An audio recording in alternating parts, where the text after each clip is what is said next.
Selamat siang Pak Bintang, selaku dosen pengampu mata kuliah kuantifikasi dan manajemen ruang lingkup. Pada siang hari ini kami ingin mempresentasikan presentasi mengenai dokumen proyek, dimulai dari ada rencana manajemen lingkup, ada proyek requirements, ada WBS, dan ada bill of quantity. Nah, paling pertama di sini saya akan mempresentasikan mengenai Project Scope Management Plan pada proyek perumahan Lily Residence.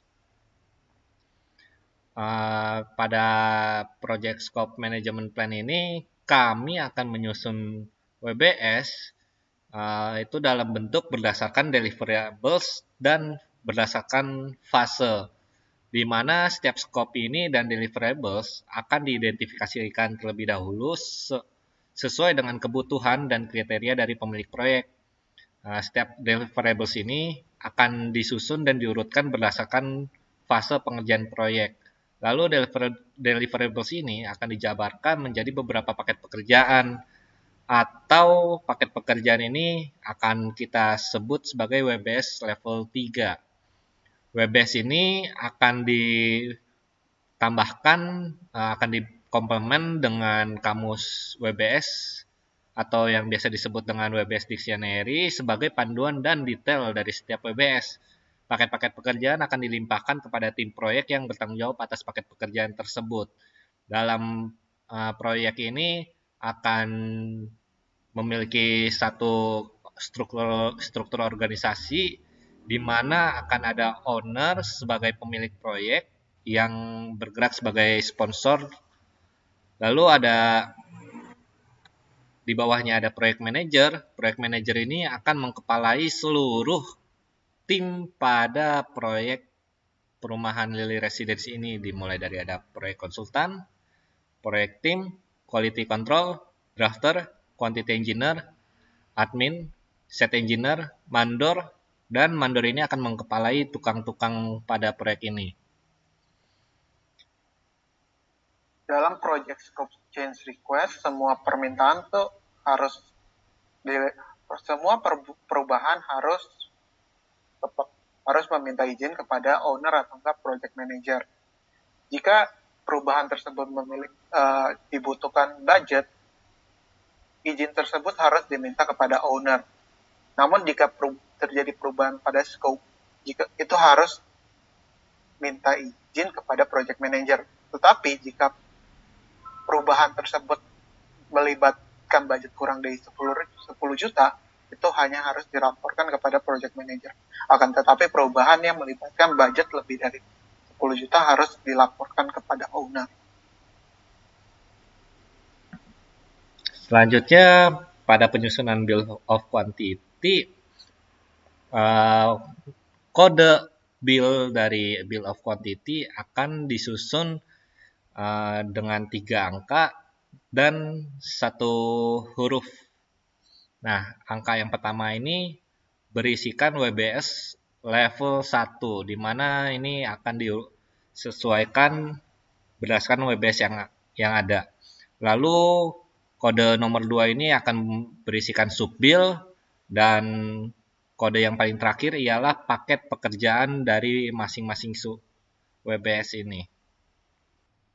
Lalu selanjutnya ada project scope statement, di mana pada dokumen ini proyek sudah memasuki tahap di mana ruang lingkup kerja ini sudah berhasil dinyatakan, sudah berhasil diidentifikasi. Pada dokumen ini juga akan mendefinisikan ruang lingkup kerja proyek. Ruang lingkup kerja ini sangat penting untuk memastikan agar semua tim proyek serta stakeholder itu saling memahami dan memiliki satu visi tentang ruang lingkup kerja pada proyek ini. Semua pekerjaan harus termuat dalam ruang lingkup kerja dan terdapat pemelakukan dan jasa yang sedang dikerjakan.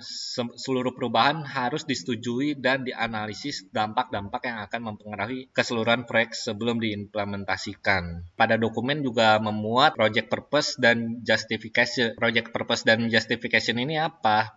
Ini merupakan tujuan dari pemilik proyek mengapa ia ingin melaksanakan proyek ini. Pada proyek perumahan ini, owner ingin membangun tempat tinggal yaitu rumah huni 2 tingkat dengan mengutamakan kenyamanan serta memiliki fasilitas yang lengkap. Lalu pada pengadaan ini akan dilakukan dengan sistem plan, design, and build, sehingga seluruh implementasi dari rencana hingga eksekusi pembangunan proyek akan dikelola oleh tim proyek. Pembagian ruang lingkup kerja ini akan dibagikan berdasarkan fase dan project deliverable. Di sini kami mengidentifikasi beberapa stakeholder yang terkait pada proyek ini. Lalu di sini ada ruang lingkup kerja akan dinyatakan, ada skop-skopnya, ada desain bangunan, ada pekerjaan lahan, ada pekerjaan fondasi, ada pekerjaan struktur, superstructure, ada pekerjaan MEP, lalu ada pekerjaan arsitektural dan rumah utuh, rumah yang sudah selesai. Ini akan menjadi ruang lingkup kerja dari proyek kami. Di sini ada authorization, yaitu persetujuan dan penandatanganan. 3. Project requirement. Project requirement adalah kondisi atau tugas yang harus diselesaikan untuk memastikan bahwa proyek tersebut sukses dilaksanakan. Nah, untuk proyek kita ada beberapa requirement yang harus dijalankan. Dalam tahap preliminary, melakukan desain DD sesuai dengan syarat dan spesifikasi teknis yang memenuhi keinginan dari owner. Lalu melakukan pembersihan olahan untuk kelanjutan proyek.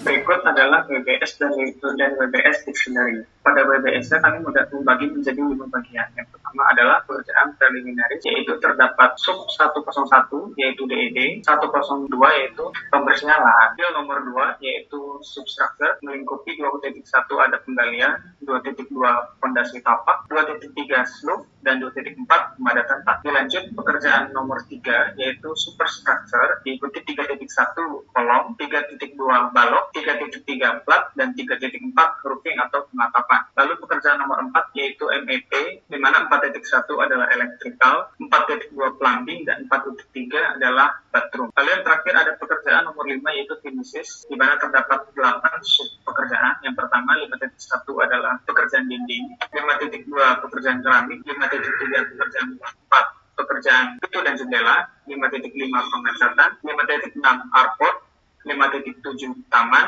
dan 5.8 tangga. Semua pekerjaan ini akan dijelaskan dalam WBS Dictionary, di mana seperti contoh pada sub pekerjaan 1.1 yaitu desain rumah. Deskripsi dari pekerjaan adalah desain rumah yang memuat detail rumah dimulai dari dengan rumah keseluruhan, detail balok, detail kolom, detail struktural keseluruhan, dan memenuhi dengan keinginan owner. Terdapat juga kriteria penerimaan dan asumsi yang ditetapkan oleh owner. Hal yang serupa dimuat dalam dokumen-dokumen supil pada WBS nomor 1, nomor 2, nomor 3, sampai nomor 5.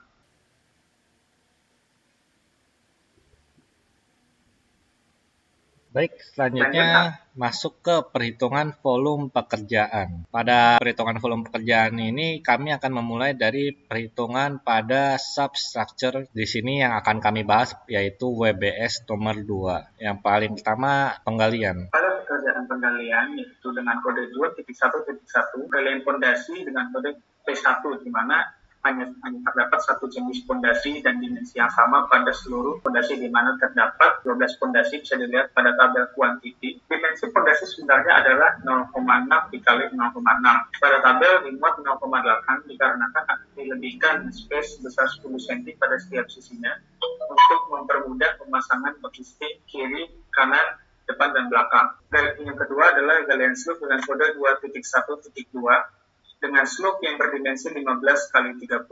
Slope dimensi 15 kali 30 akan digali dengan kedalaman yang lebih besar, yaitu dengan lebar 0,5 dan kedalaman setinggi 0,7 meter. Hal ini terjadi untuk mempermudah tukang dan pekerja untuk memasang logistik di samping kiri, samping kanan, dan bagian bawah. Adapun luas area dan volume dari galian tanah sudah termuat dalam tabel. Selanjutnya, galian slope untuk dimensi 15 kali 15 cm, di mana akan dilebihkan juga volume galiannya, yaitu sedalam 50 cm ke bawah dan ke samping sebesar 0,5 meter atau 50 cm juga. Hal ini juga untuk mempermudah pemasangan beki sting pada bagian kiri, kanan, dan bawah. Selanjutnya adalah galian dak lantai dengan kode 2.1.2. Galian dak lantai dibuat sedalam 1 meter. Hal ini guna memastikan tanah yang dipakai sudah dalam kondisi baik. Jika dilihat pada gambar, yaitu yang terdapat di bawah kiri, terdapat tiang-tiang sebelah kiri dan kanan. Tiang tersebut adalah asumsi mengenai letak dari kolom fondasi dan fondasi telapak. Berikut adalah denah dari peletakan fondasi P1 dengan dimensi 60 kali 60. Pada pondasi terdapat pekerjaan pembesian yang perlu dilakukan pada pondasi ini. Besi itu kan tidak hanya berbentuk lurus saja, tapi harus kita tekuk-tekuk dan kita potong-potong agar bentuknya itu berbentuk sesuai dengan desain yang kita inginkan. Di sini pada pondasi P1 terdapat dua bentuk besi, yaitu jenis bar D. Di sini kita mengjeniskan menjadi 4 jenis, yaitu yang paling pertama itu bar yang melintang pada sumbu X bagian atas, lalu ada bar melintang sumbu Y bagian atas, lalu ada bar melintang sumbu X bagian bawah, lalu ada bar melintang sumbu Y pada bagian bawah. Di sini terdapat angka-angka perhitungan 0,46 yang bagian A itu bagian bar shape bagian A didapat dari rumus berikut pada bagian keterangan. Untuk menghemat waktu, kita lanjutkan. Selanjutnya adalah perhitungan beki sting dan beton fondasi untuk fondasi P1. Bisa dilihat, fondasi yang dipakai hanya satu, yaitu P1. Jumlah fondasi adalah 12, ketebalan 20 cm, kon per meter menjadi 0,2 meter, dan panjang 0,6, lebar 0,6. Kolom beton sendiri adalah 0,36 meter kubik. Selanjutnya adalah penghitungan beki sting dan beton fondasi. Bisa dilihat, yang dipakai adalah hanya satu jenis fondasi, yakni fondasi P1 dengan dimensi 60 kali 60 cm. Di mana volume fondasi tanpa besi tulangan adalah 0,36 meter kubik. Lalu ada volume besi 0,00792. Jika dikurangi maka didapat volume bersih dari beton untuk satuannya adalah 0,768998. Ini berlaku untuk ke-12 kuantiti fondasi telapak. Adapun perhitungan beki sting, yaitu pemasangan beki sting pada bagian kiri, kanan, depan, belakang, yaitu dengan dimensi yang sama, yaitu 0,6 dikalikan dengan jumlah fondasi, yaitu terdapat 12 fondasi P1, maka didapat kebutuhan beki sting adalah 5,276 meter persegi. Bisa dilihat rumus luas beki stingnya adalah keliling dikali tebal. Selanjutnya adalah perhitungan slope dengan kode 2.3. Pada bar bending di slope 15 kali 15 itu terdapat dua jenis pembesian pada slope ini. Pada slope 15 kali 15 terdapat tulangan utama atas, lalu tulangan utama bawah, dan pada sepanjang slope terdapat tulangan sengkang sebagai tulangan torsi pada slope ini. Pada slope 15 kali 30 terdapat 4 jenis, yaitu tulangan utama atas, tulangan utama bawah, tulangan torsi, dan ada tulangan sengkang sebagai tulangan geser pada slope ini. Lalu untuk perhitungan panjang, overlap, dan sebagainya akan terdapat pada keterangan berikut ini.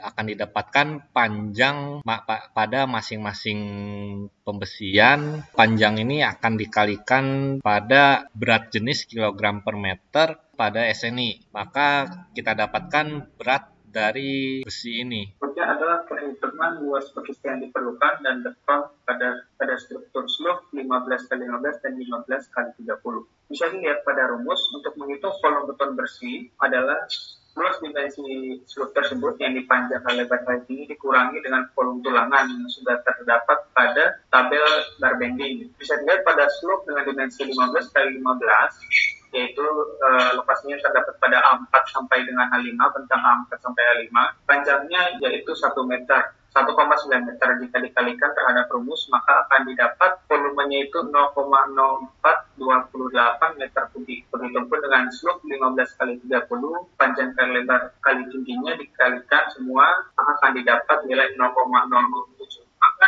kita dikurangi dengan volume tulangan, maka volume bersih beton yang didapat adalah 0,086559 meter kubik. Adapun penghitungan casting terhadap slope 15x15 dan 15x30 ada seperti pada tabel, yakni kebutuhan casting hanya terdapat pada bawah yakni 15 dan pada sisi kanan dan kiri yakni 0,3 dan 0,3. Jika pada slope 15x15 maka ketinggiannya adalah 0,15 di kiri dan 0,15 di kanan. Namun pada slope 15x30 ketinggiannya yaitu 0,3 dan 0,3. Jika dihitung menggunakan rumus keliling maka didapat untuk slope 15x15 kebutuhannya adalah 0,45 meter. Maka didapat jumlah kebutuhan casting untuk slope 15x15 pada bentang A4 sampai A5 dan 15x30 2,055 meter persegi. Selanjutnya adalah pekerjaan 2.4 yaitu urugan tanah. Pada 2.4.1 yaitu urugan tanah yang dibahas adalah urugan tanah fondasi P1. Pada gambar bisa kita lihat saya bagi menjadi dua yaitu dengan kode V dan PI atau pembagiannya. Bisa dilihat untuk rumus V adalah 80 kali 80 kali 20 di mana 80 kita dapat dari dimensi galian yang sudah kita bahas dikali 80 dikali 20 dikurangi 60 20 adalah volume dari beton sendiri, maka didapat volume untuk segmen V adalah 0,656 meter kubik. Begitupun dengan VI dilakukan hal serupa yakni 0,8 di lebar dan panjang dari galian dikalikan 1,3 di mana 1,3 didapat dari tinggi sebenarnya yakni 1,5 meter pada DED dikurangi dengan ketinggian fondasi telapak atau pada kolom V yakni 0,2 maka didapat 1,3 meter dikalikan dengan dikurangi dengan dimensi kolom fondasi di mana kolom fondasi ini serupa dengan kolom struktur yaitu 0,13 atau 13 cm dikalikan dengan 30 cm dikalikan ketinggian sampai elevasi 0 yaitu 1,3 meter maka didapat untuk segmen VI volume urugan tanahnya adalah 0,7813 meter kubik. Jika lihat pada tabel selanjutnya jika lihat pada tabel urutan fondasi P1 kita bisa masukkan pada kolom volume urutan penampang P di mana kita masukkan 0,056 volume urutan penampang PI 0,7813 untuk mendapat jumlah urutan yang dibutuhkan untuk satu fondasi kuantitinya 1 yaitu 0,8373. Lalu selanjutnya adalah volume satuan di mana didapat 0,8373 untuk mendapat 10,0476 ini jumlah satuan dari urutan fondasi dikalikan dengan jumlah fondasi yakni ada 12 fondasi. Selanjutnya 2.4.1 yakni urutan tanah untuk slope dengan dimensi 15 kali 30 cm di mana pada gambar terdapat slope 15 kali 30 gambar serupa dengan yang kita temui pada gambar penggalian tanah. Rumus perhitungannya bisa dilihat PI adalah galian tanah yang dibutuhkan. PI adalah urutan tanah yang dibutuhkan untuk satuan jenis fondasi slope dengan dimensi 15 kali 30 di mana untuk perhitungannya 0,7 yakni kedalaman dari galian dikalikan 0,5 lebar galian dikurangi dimensi dari slope 15 kali 30 itu sendiri ya 0,15 0,3 ini semua sudah dikonvert ke dalam satuan meter maka didapat volume urutan adalah 0,305 meter kubik. Bisa dilihat pada tabel terdapat lebar, panjang, dan tinggi dan kuantiti daripada bentang slope itu sendiri. 0,305 ini kita masukkan ke dalam volume urutan slope yakni pada kolom F di mana rumusnya sudah dibahas pada keterangan maka didapat nilai volume adalah 0,305 di mana satuannya adalah 0,305 meter kubik. Maka volume totalnya jika dijumlahkan akan didapat volume urutan untuk seluruh segmen slope dengan dimensi 15 kali 30 ada 8,70775 meter kubik. Selanjutnya sub pekerjaan untuk urutan tanah slope dengan dimensi 15 kali 15. Serupa dengan penggalian, dimensi yang serupa untuk urutan adalah 0,5 kali 0,5. Pada slope 15 kali 15 di mana terdapat 4 slope, area galian adalah 0,2275 di mana area urutan akan didapat nilai serupa Jika dijumlahkan maka akan didapat kebutuhan untuk keempat segmen slope 15x15 adalah 3,0485 meter kubik. Selanjutnya adalah urutan tanah dak lantai gambar serupa, yakni penggalian sedalam 1 meter akan dilakukan urutan serupa dengan kedalaman 1 meter dengan didapat volume 72 meter kubik pada seluruh span yang terdapat pada tabel lepas. Selanjutnya adalah perhitungan volume pekerjaan superstructure. Pada tabel yang akan kami bahas ada lingkup pekerjaan nomor 3 superstructure melingkupi kolom, balok, plat, dan roofing atau penetapan. Yang pertama adalah pekerjaan 3.1 dengan judul kolom. Bisa dilihat pada gambar yakni tempat berada di atas fondasi P1. Pada pekerjaan pembesian terdapat 3 jenis tulangan utama, yaitu tulangan utama 1, tulangan utama 2, dan sengkang. Perhitungannya persis sama dengan bar bending sebelumnya, namun yang berbeda hanya terdapat pada bar shape-nya saja. Selanjutnya untuk perhitungan luas casting dan beton kolom. Perhitungan serupa dengan perhitungan casting terhadap struktur slope, yakni panjangnya sendiri ada 0,3 meter untuk kolom 1 dan 0,13 meter untuk KP atau kolom praktis. Selanjutnya 3.2 yakni pekerjaan superstructure balok. Pada bar bending schedule balok juga sama, menyerupai bar bending sebelumnya, yang berbeda hanya pada jenis strukturnya dan bentuk bar shape-nya saja. Selanjutnya adalah penghitungan kebutuhan luas casting dan beton balok. Untuk betonnya sendiri digunakan rumus yang serupa, ini panjang kali lebar kali tinggi balok dikurangi dengan volume tulangan yang didapat dari penjelasan pada bar bending. Lalu untuk pekerjaan casting balok, kebutuhan casting untuk seluruh bagian, ya ini pada bagian bawah, pada bagian samping kiri dan samping kanan pada balok dengan dimensi 20 kali 30 cm. Maka didapat kebutuhan triplet yakni 10,4689, di mana triplet yang digunakan adalah 2,4 kali 1,2 meter. Selanjutnya, ini pekerjaan dengan kode 3.3 yakni plat. Pada bar bending schedule plat memiliki perhitungan yang sama dengan bar bending schedule lainnya. Yang menjadi perbedaan masih pada jenis strukturnya dan bentuk bar shape-nya saja. Selanjutnya adalah perhitungan casting dan beton plat. Berbeda dengan perhitungan casting kolom dan balok, untuk casting plat hanya dibutuhkan satu bagian, yakni pada bagian bawah plat saja, di mana didapat dari perhitungan lebar dikalikan dengan panjang. Maka didapat untuk kebutuhan casting sendiri pada plat senilai 9,373 sekian lebar, dengan yang dipakai adalah triplex multiplex dengan dimensi 2,4 kali 1,2 meter. Selanjutnya untuk kerjaan roofing atau pengatapan dengan kode 3.4. Bisa dilihat rangka yang dipakai adalah rangka atap berjaringan dengan kode AG, panjangnya yaitu 5,5 meter, lebar 3,23. Namun bisa dilihat lebar ini didapat dari keterangan di bawah A, yakni lebar atap menggunakan penggaris di mana interpolasi terhadap lebar rumah menggunakan penggaris di mana 2,1 cm dibagi dengan 3,9 dikalikan lebar aktual pada DED yakni 6 meter. Maka dia dapat nilai 3,23 meter untuk lebar atapnya sendiri. Lalu selanjutnya sudut kemiringan atap sudah terdapat pada gambar dan pada DED yakni 35 derajat untuk kedua sisinya. Lalu untuk bentang kemiringan atap bisa dilihat pada keterangan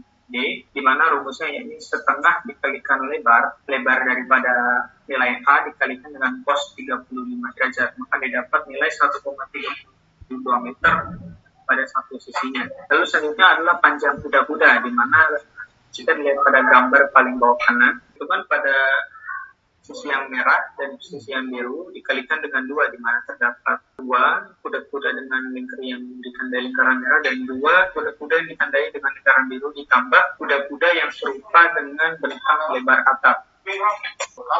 Jika dijumlahkan, maka bentang kuda-kuda yang dibutuhkan adalah 7,737 meter. Selanjutnya adalah perhitungan kebutuhan untuk struktur rem, di mana panjang rem disesuaikan dengan panjang atap jadi 5,5 meter dan dengan spasi antar rem yakni 0,25 meter, di mana hal ini ditemui dalam pengalaman kontraktor serupa. Jika dihitung pada kolom B ini kemiringan yakni 1,32 dibagi dengan spasi dikalikan dengan dua sisi yakni sisi kiri dan kanan, maka didapat 5,28 meter pada satu sisi, di mana dibulatkan ke atas yakni dibutuhkan sebanyak 6 reng dikalikan dengan 2, maka dibutuhkan 12 reng dengan panjang 5,5 meter di bagian kiri dan kanan. Lanjut adalah perhitungan volume pekerjaan MEP.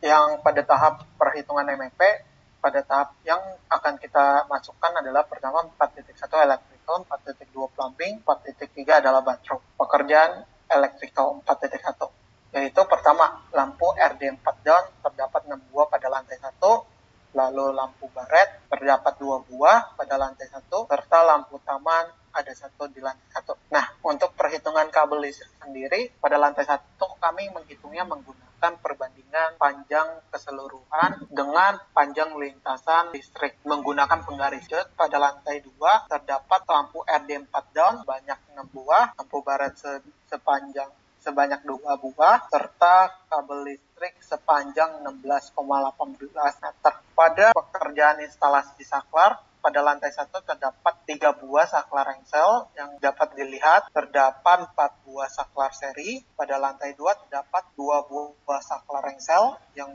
berdempetan, kedua saklar seri terdapat 3 buah. Nah, untuk instalasi stop kontak, pada lantai 1 terdapat 7 buah, outlet TV sebanyak 1 buah, outlet telepon sebanyak 1 buah. Dan pada lantai 2 terdapat 5 buah stop kontak. Nah, untuk pekerjaan plumbing, pertama adalah instalasi air bekas dan air kotor. Untuk instalasi pipa air bekas dengan diameter 65 serta terdapat panjang 7,225 meter serta panjang PAK diameter lantai 1 sepanjang 10,6 meter. Serta pada lantai 2 panjang PAB diameter 65 sepanjang 3,915 serta panjang PAK pada lantai 2 sepanjang 9065. Untuk perhitungan PAB dan PAK sama seperti kabel listrik. Kami menggunakan perbandingan panjang keseluruhan serta panjang lintasan dari PAK dan PAB tersebut. Lalu instalasi air hujan dari lantai 3 menuju lantai 1. Pada pemasangan PAH diameter 65 terhitung sepanjang 32,9 meter. Kami menghitungnya juga menggunakan panjang keseluruhan serta panjang lintasan dari pipa air hujan tersebut.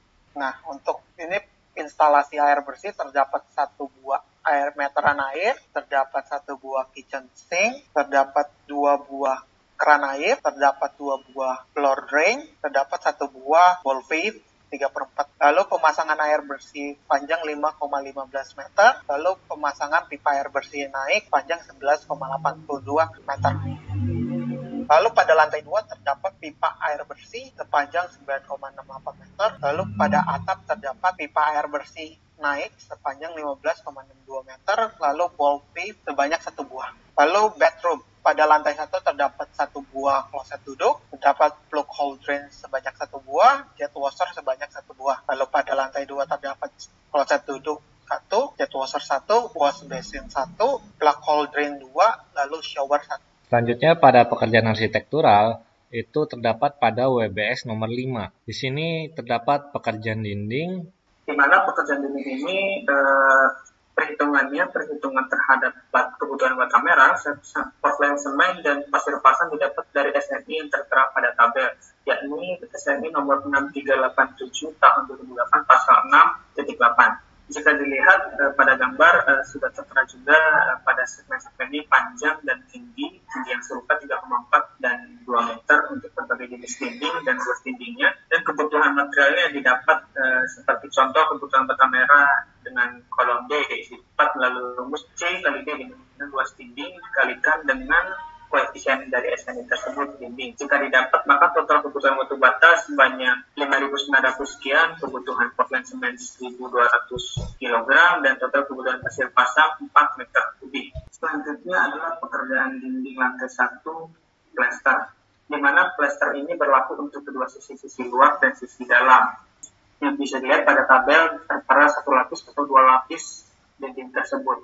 Koefisien yang dipakai untuk menghitung jumlah semen dan pasir pasang dalam sepannya ini SNI nomor 2837 tahun 2008 pasal 6.3. Jika dihitung menggunakan rumus yang tertera pada kolom A sampai dengan kolom B, maka didapat total kebutuhan semen sebanyak 1101,0816, namun dibulangkan ke atas menjadi 1102 kg, dan kebutuhan pasir sebanyak 4 meter kubik. Selanjutnya dinding lantai 1 namun pekerjaan acian, di mana koefisien terhadap semen yang dibutuhkan adalah didapat dari SNI pasal 2837 tahun 2008 pasal 6.3.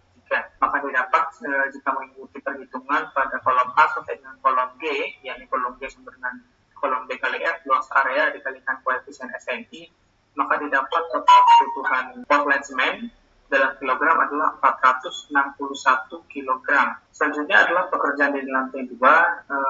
Rumus dan perhitungan serupa dengan pekerjaan di lantai 1, yang membedakan hanyalah jumlah dari dindingnya dan dimensinya saja. Selanjutnya untuk pekerjaan di lantai 2 plester masih serupa dengan pekerjaan di lantai 1 plester, di mana SNI juga SNI yang serupa 237 tahun 2000 pasal 6.3. Juga untuk pekerjaan acian pada dinding lantai 2 masih serupa dengan menggunakan SNI yang sama 2837 tahun 2000 pasal 6.3 untuk mendapat koefisien terhadap Portland semennya. Selanjutnya adalah pekerjaan pemasangan keramik. Pekerjaan keramik dibagi menjadi beberapa jenis keramik, di mana kode CT01 dengan nomor dokumen kita bisa lihat A5101, di mana kode CT01 ini terdapat pada ruang makan, ruang tamu, dan lain-lain, di mana dimensi sudah tertera dan luas area didapat dari kolom 1 dikali kolom 2 dikalikan kolom 3, maka didapat luas area untuk ke CT01 yakni 23,6975 meter persegi. Adapun untuk kebutuhan keramik pada toilet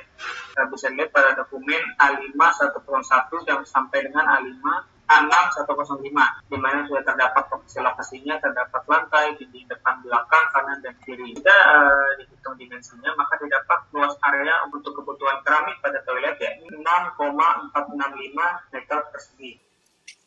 Selanjutnya pada pekerjaan plafon terdapat 3 lokasi pada lantai 1. Ini ditarik sebagai contoh. Pada lantai 1 terdapat plafon pada ruang keluarga dan dapur, pada ruang tamu, ada pada ruang tidur anak, dan pada ruang tidur anak ini plafonnya agak khusus ya, karena dia memiliki sisi yang memotong, yaitu pada plafon bagian dapur dan ruang keluarga.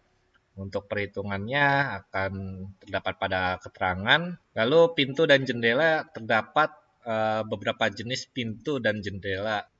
Untuk penghitungannya ini hanya menghitung secara manual ada berapa pintu dan jendela pada masing-masing jenis pintu dan jendela ini, termasuk juga pada boven. Selanjutnya adalah pekerjaan pengecatan, di mana pada pekerjaan cat lantai 1 didapat kebutuhan untuk lokasi-lokasi, dan akan dipertanyakan juga berapa lapis kebutuhan cat. Yang bisa dilihat pada tabel ada terdapat dinding yang hanya membutuhkan 1 lapis baik bagian dalam maupun luar, dan terdapat 2 lapis. Untuk luas total area didapat dari luas area dari kode W1.1 sampai dengan W1.14, di mana semua dijumlahkan maka didapat 141,6 meter persegi. Daya sebar cat umumnya dipakai oleh kontraktor sebagai perhitungan kebutuhan yakni 12, maka didapat kebutuhan cat itu 141,6 dibagi 12 yakni 11,8 liter. Jika dibagi ke atas maka dibutuhkan 12 liter cat. Lanjut ke carport, dapat dilihat dari persiapan tanah serta pavement. Panjang dan lebarnya kami hitung berdasarkan sesuai denah, yaitu 4 meter dengan lebar 4,495 meter dengan menghasilkan hasil luas 17,98 meter persegi. Lanjut ke taman. Sama seperti carport, kami menghitung panjang dan lebarnya sesuai dengan denah, yaitu panjangnya 4 meter dengan lebar 1,505 menghasilkan luas sepanjang 6,2 meter.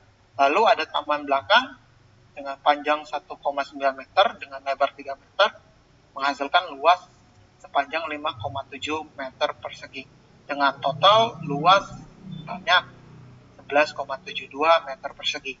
Selanjutnya pada perhitungan tangga, di sini kita akan menjabarkan dari rumus yang terdapat pada SNI. Karena denah pada DED kami kurang jelas, maka kami akan menggunakan rasio tulangan sesuai dengan beton mutu yang kita gunakan, yaitu beton mutu K225. Setelah dihitung menggunakan rumus pada SNI, didapatkan rasio tulangan minimal sebesar 0,7%. Pada pekerjaan tangga ini kita hitung panjang tinggi volumenya itu dengan asumsi ini lebarnya, ini panjangnya, ini tingginya, dan ini asumsi volume kita pada setiap tangga itu berbentuk balok ruang isi, yaitu berbentuk balok. Bisa dilihat sebenarnya itu di bawah tangga itu ada sedikit potongan berbentuk segitiga. Nah, potongan ini kita anggap ada isi betonnya. Lalu setelah dihitung kita mendapatkan volume besinya sama. Ketika kita hitung volume besinya berapa, kita kalikan dengan berat jenis besinya, didapatkan berat besi sebesar 48 kg. Kita bisa lihat ini panjang, lebar, dan tinggi dari tangga ini, maka kita bisa hitung kebutuhan luas bekisting yang diperlukan untuk membuat tangga ini. Pada pekerjaan tangga, bekisting yang diperlukan yaitu pada sisi bawah tangga.